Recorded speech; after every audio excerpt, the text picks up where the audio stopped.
Hey guys, what's up, and welcome back to the group Ironman. In the last episode, we got our golden party hat, we did some Croesus, and started the mining and smithing grind. But this time, I've set up a challenge for myself. This video will not end until we have a dragon hatchet, and since we left off mining and smithing, we've got quite a bit to do. Let's go ahead and get straight into it. Hey, perfect, we've just got level 70 mining. Let's go ahead and try to finish off level 70 smithing. And here we go, there's level 70. I think we can go ahead and move over to Necronium for now and do the final push to level 80. Yo, wait, what? We just got the smithing pet at 820k XP? That's insane! I also got the smithing pet on my actual Ironman around the same level. I actually can't believe that. Alright boys, here's level 80 mining, and we should hopefully be able to finish off smithing with these ores. And there's level 80 smithing, and that is a pretty big portion of the invention grind knocked out of the way. I'm probably going to start mining gems for AFKing pretty soon. I also need to start doing divination caches. But now it is time to go ahead and grab our Bay Knight pickaxe as well as the ore box for future training, and then we can start preparing for the dragon hatchet grind. I knew I was going to need some cash, and the first thing that came to mind was fletching, so I tried to train it while dungeoneering. I don't think it would actually be worth training up until rune arrows though. The more I thought about it, we can probably make enough money just from the alcohols that Rex will be dropping for the instance cost, hopefully. But just as a precaution, I did end up making 45,000 headless arrows for a fallback solution. And it finally dawned on me just how much work these Silverhawk boots have been putting in as I hit level 77 agility. But for some reason, I just kept slapping trees until I had another 48,000 shafts. But anywho, it is time to train Slayer. We need to get at least level 32 Slayer to kill a Mogre, to get a raw shark for the Fremennik Isles quest. It is not necessarily the best method, but I do remember doing that on the Ironman. We ended up getting a lesser demon task, and I was getting my cheeks absolutely clapped. I like it, cut G. I did have some training dummies in the bank though, so I decided to go and train up my melee stats a little bit. I ended up getting kind of bored of training dummies, and I went down to the old faithful Chaos Druids.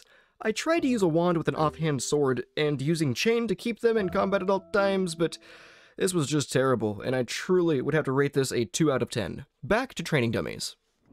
Eventually, I did run out of training dummies, and I decided to go and visit rock crabs. I truly have not killed these guys for experience in like a decade or better, and I must say, I enjoyed revisiting them. I did end up moving from rock crabs over to ghouls, and at this point I was around base 60s in my melees, and I decided I was going to keep going until around level 70. Well, and while I was training, I saw Bane log in, and I gave him a bunch of pickaxes, hatchets, and gear for the head start, and hopefully we'll be able to start doing Croesus pretty soon together.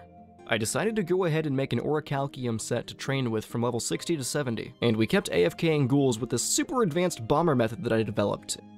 Full AFK till you get killed, and then you just click back over, and you full AFK till you die, you spawn right next. It's great. It didn't have to use any food or nothing. But we did end up getting level 70 in our melee stats, and we can now wear Necronium. And now, after all of that training, it is time to go and show lesser demons just what we're made of. And unfortunately, I may have went just a little bit overkill with my training for these lesser demons, as I pretty much AFK'd the rest of the Slayer task.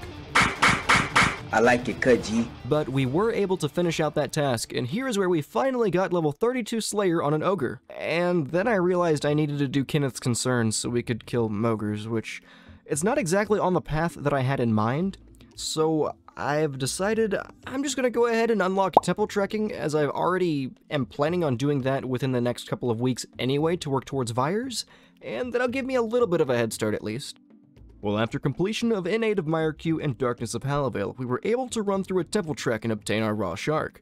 We used this to finish off the Fremennik trials to gain access to Waterbirth Island. And now, it's only a matter of time until we're fighting Rex. But at this point, I do not yet have 100 kills, so I'm unable to use the portals for teleporting. At first, I tried to get a Reaper task, but I was unsuccessful. It came down to me having to run there until I get 100 total boss kills. At least it's not too terrible of a run. I do have to hope that Prime does not attack me too often, forcing me to have to either teleport or make a mad dash for the latter. But in addition to not having access to the portals, banking is not something that I really will be able to do, so at first, unfortunately, I'm gonna have to bury the bones. At least until we lock the portals for quicker trips. And another thing that doesn't really help is, along the way, the only way for me to do this is by using an instance, because if I entered a public encounter, I would most likely just get piled. So I am going to have to pay 150k per hour to do this. But after a few kills, we ended up getting level 60 magic, and that means it is time to go ahead and unlock our Gothic Staff. I kinda messed up by choosing the Ceradoman Cape, which means I had to purchase the Gothic Staff, but that's fine. It's well worth the money, and I'm glad to have it. But for some reason, I also ended up unlocking the Divine Storm spell at the Magic Arena, which, looking back, I don't believe was worthwhile. I really do wish that I skipped out on doing this, as it was just a bunch of wasted air runes at the end of the day. Just kidding, apparently you have to get the spell in order to use the staff spec, so I actually did a good. But now we are back at Rex with a brand new Gothic Staff, and the special attack is going to come in super handy for speeding up the kills. With that hour concluded, I ended up running out of cash. We need 150k per hour for Dag Kings, and I only made about 76k back that time. I know at first, I was planning on using fletching for money, but I kinda want to test out the new mining level at Croesus, so let's go kill a few Croesus, and hopefully we should be set for the Dragon Hatchet grind.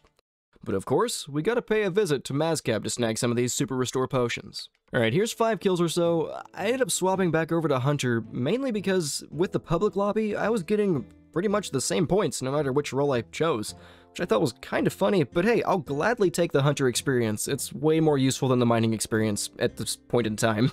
The reason I'm stopping Croesus here is I have some crystal keys in the bank already, and with the crystal keys that I've gotten here, I believe that we should be able to pull out enough alchables to keep doing DKs.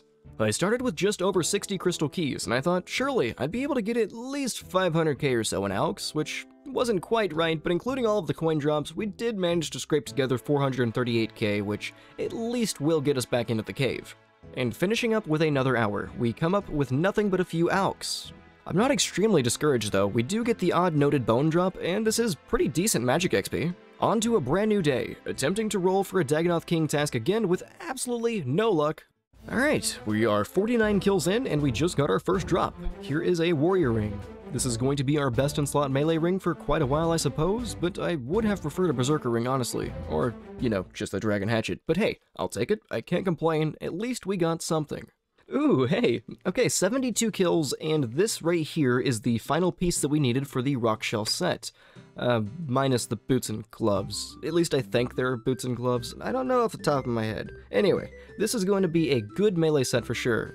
Probably going to be our best in slot Slayer set for quite a while, actually. Shortly after this set, we end up getting level 65 magic. And thanks to all of our Croesus, we have now unlocked the portals. Getting back to Dagonoth Kings is going to be much easier from here on out, and we can start collecting the bone drops. After a few hours of Dagonoth Kings, I've decided to take a small break. Let's go ahead and grab the gym bag from Dungeoneering and start chipping away at level 80 crafting. I'm not sure if it was worth making the low-level porters, but I ended up doing so to give myself longer mining trips. And it also aided me in gathering a little bit more gold from the concentrated gold deposits. I finished mining gold just in time for a cache, which sent us all the way to level 37 Divination, and I kept training until the next cache opened up, and that one put us up to level 39. At this point, it dawned on me just how many porters we really were going to need, especially the low-level porters, since they send less items per porter. So I went ahead and mined 1200 gold ore. Yeah, I don't know what the hell I was doing here. I don't know why I mined this gold. There's no reason to make the low-level porters, it's genuinely not worth doing, so I have no clue why I went through with it. But now it is time to go back to the Dagonoth Kings, and thankfully we can now start gathering all of the bones instead of just burying them. And wrapping up that trip, we're walking away with a bunch of alchables and a magic level. But taking another small break from Dagonoth Kings to chill out with a bit of mining, and surprise surprise, the Silverhawk boots are putting in the absolute work as we get level 80 agility with barely ever touching the skill. Hell, this hour of Rex is not the best. I mean, we are getting quite a few noted bone drops. It makes going dry feel a bit better, since we will be walking away with quite a bit of prayer experience, but I will say, if it weren't for the alchables, we would not be able to be doing this, because this is taking a ton of GP. One thing to note is I will need to start grinding out some GP soon anyway for shop runs. I have been rather lazy in that department so far. You know, I really should not complain. This is still lucky, but it is also another warrior ring. I mean, at least it's the group iron, so I can give it over to Bane. It's not a complete loss, but holy. 2 warrior rings, nothing else. After getting the warrior ring, I finished out the hour, and I took a small break, again, to go back to another divination cache. We got to level 43 divination. We went for an hour of mining, and our gem stack is starting to look pretty good. Hey, we just hit level 70 magic. I actually was not expecting to get to level 70 magic off of Rex. This hour, we also managed to surpass 200 boss kills, and we unlocked the Altar of War. So now we'll be able to restore our prayer at Wars, which is also a pretty nice upgrade to achieve, I suppose. I'm glad to get it done early, but this also reminded me that I now have access to the Magic Guild. This means that we can now buy a Mystic Robe set, which we can go ahead and test out on Rex. Thankfully, the following couple of hours we spent at Rex was pretty generous. The alcohols paid for nearly both the Mystic and the instances. And coming back at you with another cash break, we are now level 45 Divination. Straight into another cache for level 49. Divination is extremely fast. And level 48 actually gave us these cool new porters to mine with, so that's a huge bonus. But then we went mining and got an agility level. Then, of course, we went back to the Dagonoth Kings. And this kill right here, that kill just marked our 250th kill. I feel like we should definitely have had that dragon hatchet by now. I'm gonna say today is the day that we are getting that hatchet. I'm not stopping. I'm gonna keep killing Rex right now until we get that hatchet. Let's do this. Oh, you've got to be kidding me. Another warrior ring? Oh, whatever. I'll take it. Is that a fourth warrior? 385 kills, 4 warrior rings. RNG is really not on my side today. Oh my god, we finally got the dragon. Oh my god, 426 kills. Oh, I'm so glad that's over. I guess, oh boy, I guess that's it. We might as well finish out the hour, but we got the dragon hatchet. We got it. Oh boy. Alright, and that is everything that we ended up gathering from the grind. Alright guys, that is all that I have got for you in this video, unfortunately. I definitely spent a lot more time and effort on this video, more than I've spent on any video for that matter. And I just want to say, I had a lot of fun with this. Do let me know if you guys prefer this style of video. I did a lot more everything. Obviously, I'm not going to be able to stay uploading every single week if this is going to be the new norm, which I'm fine with this being the norm. I'm okay with either or.